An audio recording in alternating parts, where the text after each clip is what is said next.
On the evening of December 28, 2024, in Tampa, Florida, an unexpected event occurred on the streets, leaving many witnesses stunned. A man, exhausted from overwork, nearly caused an accident, and his wife, unable to stand by, rushed into action, determined to protect him even as things spiraled out of control. This story is not just about concern and love, but also about confronting law enforcement in a tense situation. Would her overprotective actions make things worse? Read on to learn about this unexpected event. As the situation grew more intense, the woman suddenly transformed into an amateur defense attorney, but with a style more dramatic than any soap opera. "Where's your authority? Who gave you permission to ask me to sit in that chair?" she asked, staring at the officer, as if waiting for a copy of the Constitution right there on the scene. It seemed that, to her, the bench was not just a place to sit, but a symbol of surrender. And she was determined not to put herself in a position of weakness. "A chair? I don't need a chair. I can stand here just fine," she said, her tone challenging, as if she were a winner in a verbal sparring match. The officers, trying to stay calm, must have been wondering if they'd accidentally entered a midnight debate competition. But instead of arguing, they chose to observe with a mix of helplessness and humor, wondering if she really thought refusing to sit would turn the situation around or if she just didn't want to dirty her favorite pants. And so, the bench, once a simple object, became an unwilling main character in this midnight comedy. When questioned about her boyfriend's condition, the woman took on the role of a devoted protector, offering a convincing explanation. "He works really hard, more than 12 hours every day. Of course, he's tired. That's not surprising." The statement seemed reasonable until she added, "Also, I saw it on TikTok, they said it. Tired people act like they're drunk, but they're not drunk." She probably didn't realize that citing TikTok in a conversation with the police wasn't the most logical strategy. It was almost like bringing a cooking textbook to argue with a professional chef. But for her, TikTok was clearly a more reliable source of knowledge than the officer's real-world experience. The officers stood there, both stunned and unable to stop laughing. For a brief moment, they imagined TikTok as a panel of experts analyzing the behavior of a tired person. All that was missing was her pulling out her phone, showing a video, and declaring, "See, I'll prove it." Although her argument was a bit hard to follow, her enthusiasm was undeniable. If there were an award for most creative argument during a police check, she'd certainly be a strong contender.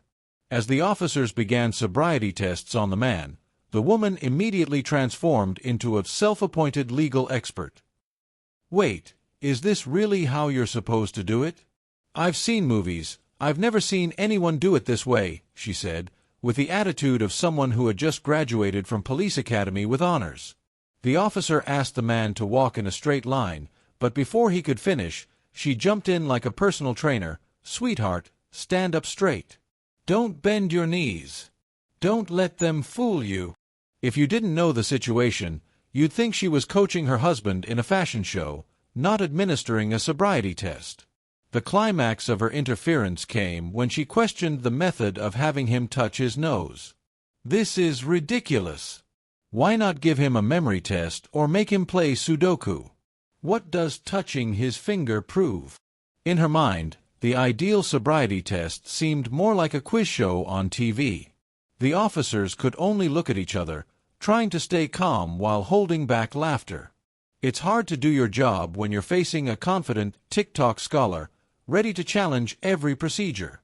If there were an award for Most Interventionist of the Year, she would have won without needing any tests. In a passionate debate, the woman stood there like a top-notch lawyer defending her tired hero. "Do you understand? He's not drunk, he's just overworked," she asserted, her voice booming as if arguing in front of the Supreme Court. Every time the officer tried to explain, she interrupted, adding a little spice to the story. "He works 16 hours a day. Can you do that? He also has to pick up the kids, cook, and watch TikTok for entertainment. Do you even know what it's like to be tired?" If being tired from work were a legal excuse, many people might escape sobriety tests with a note from their boss. The officer tried to stay calm, but she wouldn't stop. "I've told you already, you're doing it wrong. He just needs a good night's sleep, and everything will be fine." She may have forgotten that, in this case, his good night's sleep was happening right behind the wheel, on the street. Instead of clarifying the situation, she only made things more tangled, leaving the officers wondering if they were handling a traffic violation or a workplace health consultation. In the end, if anyone needed a rest, it was probably the officers, after listening to her lengthy, all-over-the-place speech. In a surprising turn of events, the woman pulled out her phone and announced as if on a theater stage, "I'll call my uncle, he knows the law better than you guys." Before anyone could react, she dialed the number, and the officers just stood there like curious spectators, wondering who this powerful uncle would turn out to be. "Uncle, they're bullying us. He hasn't had anything to drink, he's just tired. I told you already," she said dramatically into the phone, loud enough for the whole street to hear. If there were an Oscar for Best Lead Actress in an adverse situation, she would definitely be a top contender. After hanging up, with no clue about what her uncle actually said, or even if he picked up the phone, she turned back and resumed her counterattack. "My uncle said you can't do this. Do you have any paperwork to prove this? Why do you keep forcing people like this?" It was as if her uncle was a living version of the criminal code, and she was leading a revolution demanding rights. While the man continued to stand wobbly, the officers were left wondering, are we handling a violation, or have we accidentally stepped into a sitcom episode? Meanwhile, she kept defending her partner like a tireless warrior, though, like all humorous scenarios, the situation became more tangled the longer it went on, full of futile effort, plenty of shouting, and a series of weary glances. There was no doubt about it. The age of the TikTok lawyer had arrived, and this woman was its most prominent representative. As soon as the officers opened their mouths to explain the reason for the check, she cut them off with a voice full of confidence. "I know all your tricks. I've watched so many videos on TikTok. You guys are arresting people for no reason all the time." The officers looked momentarily confused, wondering if they'd just been dragged into a case or a social media class. "Do you know what TikTok says about arrests? I've seen it all, from A to Z. First, they smile, then they pull people into the car without any evidence," she declared, her eyes gleaming as though she had uncovered the greatest conspiracy of the century. In just a few seconds, the woman became a TikTok expert on legal applications, using 15-second videos as evidence to challenge every legal procedure. "I saw this online. You can't arrest people just because they're tired. And being tired isn't a crime," she emphasized, making the officers want to laugh but not daring to. It seemed that in her eyes, every short video on TikTok was as legitimate as the law itself, and every police officer was facing the social media court. Meanwhile, the man, the primary subject of the sobriety check, still wobbled like a silent film character, while the officers silently wondered, are we on a mission, or have we just stepped into a real-life TikTok talk show? As the officers continued their checks, the woman suddenly became an advocate for the rights of the sleepy. Not only did she speak forcefully, but her gaze seemed to challenge the entire law enforcement system. "He works tirelessly all day, and now you're going to arrest him just because he's tired? This is ridiculous." For her, the excuse of being tired from work wasn't just a defense, it was a badge of honor. "He's not drunk, he hasn't committed any offense. He's just a little exhausted," she explained, turning to her boyfriend, who was staggering as if to illustrate her defense. When the officers tried to explain the process, she interrupted with the poise of a lawyer in court. "I ask you, is being tired in any law code? Why isn't it okay to be tired?" she said, her tone filled with indignation, as though this was a global conspiracy against hard workers. But she didn't stop there, switching into inspirational speech mode, loudly declaring, "If everyone's going to be arrested just for being tired, where will society go? You'll get tired too, and when that happens, who will protect you?" Leaving the officers looking at each other, unsure how to respond to such a creative speech. While the woman stood firmly defending her argument, her boyfriend, the subject of the check, kept yawning, seemingly trying to prove, "Yes, I'm not drunk, "I'm just very tired." But with his excessive fatigue, he looked like he was acting out the typical post-happy hour state. This woman wasn't just a defender of tired people's rights, she was also an expert in finding truth on TikTok. Every time the officers presented a reasonable argument, she immediately countered with a theory sourced from viral videos. TikTok says you can't arrest people without clear evidence. Once again, she declared, her voice full of confidence as though she had just graduated with a TikTok law degree. "Did you see those videos? TikTok says police can only act if there's clear evidence." "I don't see any evidence." She paused, as if waiting for the officers to bow their heads in acknowledgement that TikTok was, indeed, the supreme law book in modern society. She even raised her hand like a judge, pointing to her phone and saying, "These videos online even show that sometimes cops arrest people just because of their hairstyle. Are you sure you're not arresting me because of my hair?" It felt as if TikTok had become a kind of police certification, and she was testing the officers with every method taught in the 15-second clips. Not only that, she repeatedly asked, like a first-grade student refusing to memorize the lesson, "You don't know TikTok? You don't know Instagram, right?" And so on, pushing the officers into a social media culture test they were entirely unprepared for. At this point, she was no longer just a woman defending her tired boyfriend. She had become a social media warrior, on a mission to oppose any power that isn't approved on TikTok. As the tension reached its peak, this woman could no longer hold back and decided she wouldn't just be someone who talks a lot. She would turn into a warrior on the streets. Yes, she began to get even more dramatic, with moves that seemed like she was participating in an acting contest, while the officers looked on as unwilling audience members pulled into a play they didn't sign up for. "Enough. Is this how you're treating my friend?" she yelled, waving her hands in the air as if chasing after a stubborn mosquito, but in reality, she was trying to criticize the officers' actions. She continued to insist that her boyfriend was just tired, not drunk, despite the fact that he had just passed a breathalyzer test with results as clear as daylight. She went on, still pointing her finger at the officers, her eyes full of evidence from TikTok. "Don't you see how tired he is? You can't just arrest people like this." The officers remained unfazed. Despite the escalating resistance, they maintained their calm demeanor, though it was undeniable that they were beginning to feel like characters in a cheap action movie, where the female lead always fights back against everything. In her rage, this woman, like a director of her own film, kept criticizing the police, sparing no words when she accused them of abusing their power simply because her boyfriend couldn't stand up straight after a series of tests. She pulled out her final trick. "You can't arrest someone without a clear reason. This is a violation of procedure. I will sue." And so, from what should have been a routine traffic stop, she turned the situation into a battle over rights and legal procedures. All that was missing was a backstage twist. Now, this woman had entered a political frenzy, where everything around her seemed to be intolerable injustice. With her face growing redder with anger, she started questioning each action of the officers as if they were carrying out an international conspiracy. "What are you doing?" she screamed, as if she were in an action movie, with her as the hero and everyone else as the ridiculous villains. With each sharp question, she didn't just ask. She presented arguments like an expert in law. "Why are you arresting him?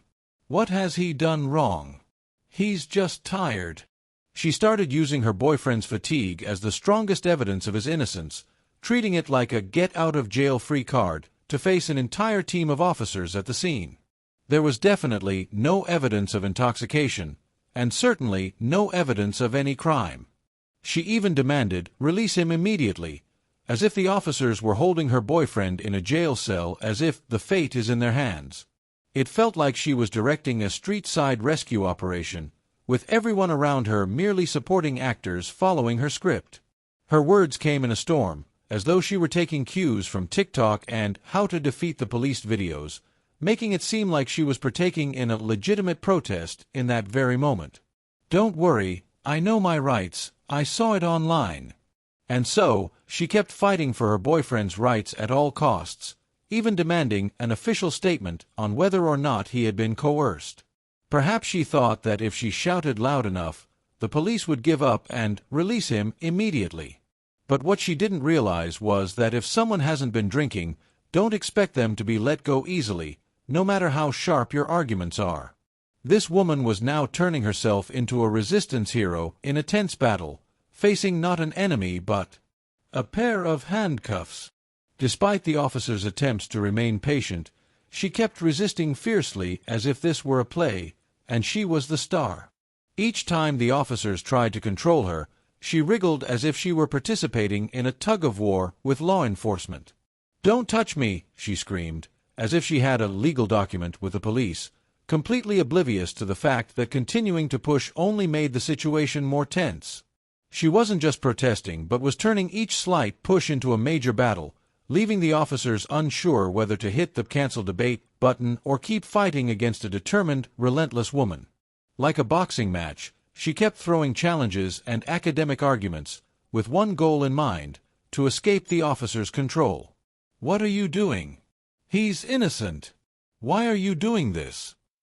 Her tone grew more and more agitated, as if she believed that if she argued long enough, the officers would change their minds and open a way out for her boyfriend.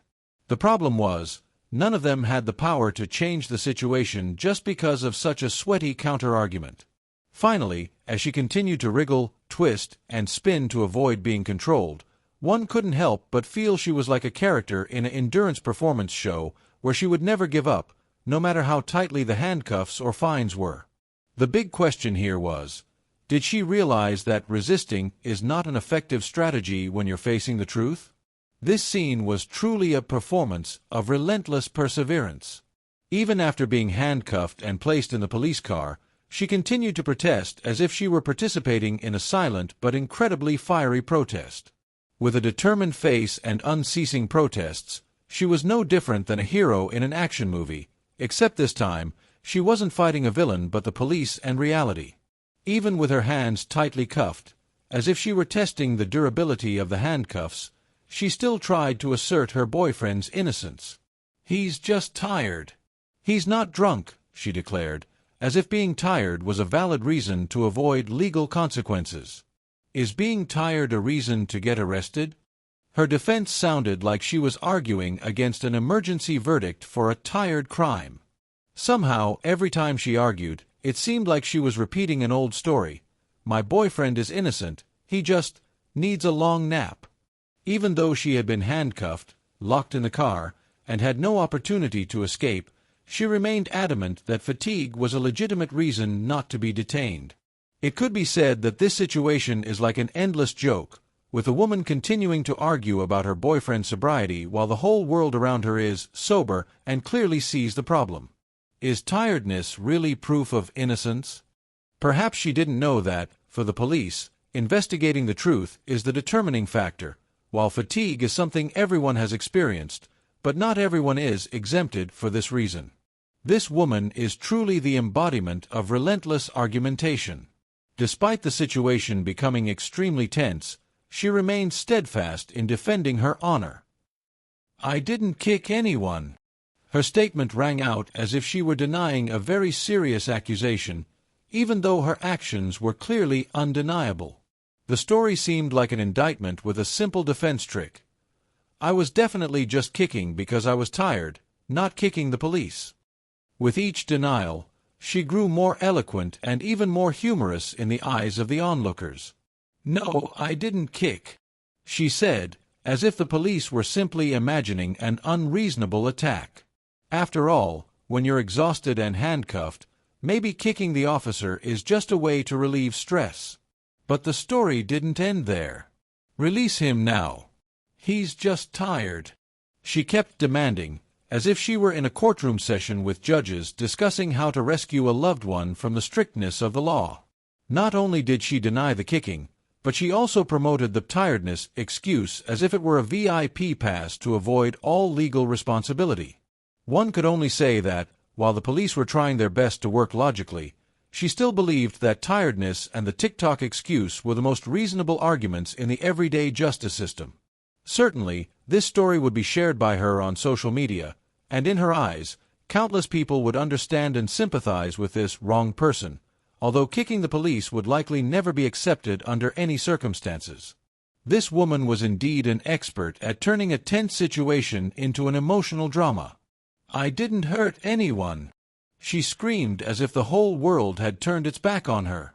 But no, perhaps she was playing the role of a desperate victim in a tragicomedy only she understood.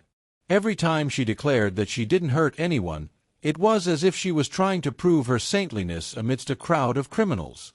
However, the contradiction in her story lay in her constant juggling between not doing anything wrong and continuously resisting, as if her heartbreak was a justifiable reason to manage the situation her own way. "How could I hurt anyone when I clearly said I was just upset from being tired?" She continued to argue with the police, though in reality, the police were already used to people using the tiredness excuse. The climax of this drama was when she seemed unable to accept a simple truth. Sometimes, resisting only gets you into trouble. But, oh well, the TikTok solution could always save someone in a tough situation. She couldn't stop defending herself, as if everyone around her were villains in a film while she was the hero standing up against injustice. The final result was that she continued protesting endlessly, as if her justifications could change the whole world. This situation felt like a never-ending struggle, with her as the main character, protesting even though no one was paying attention. She was completely convinced that by repeating the tiredness excuse and mentioning TikTok one more time, everything would be resolved easily. In the end, this story isn't just a humorous situation about blind resistance, but also a lesson about how we handle tense situations and control our emotions. Whether justified or not, when we get caught up in feelings of injustice, anger, or frustration, the important thing is not to let emotions overpower reason. In reality, as in this case, strong resistance and lack of control only lead to losing control of the situation and even making things worse. The takeaway is, in life, no matter how pressured or tired we may be, patience, respect for others, and maintaining a calm attitude will always be a more effective way to solve problems than trying to prove ourselves through thoughtless reactions. A little calmness and reasoning will help us handle difficult situations much more easily than clinging to unreasonable excuses.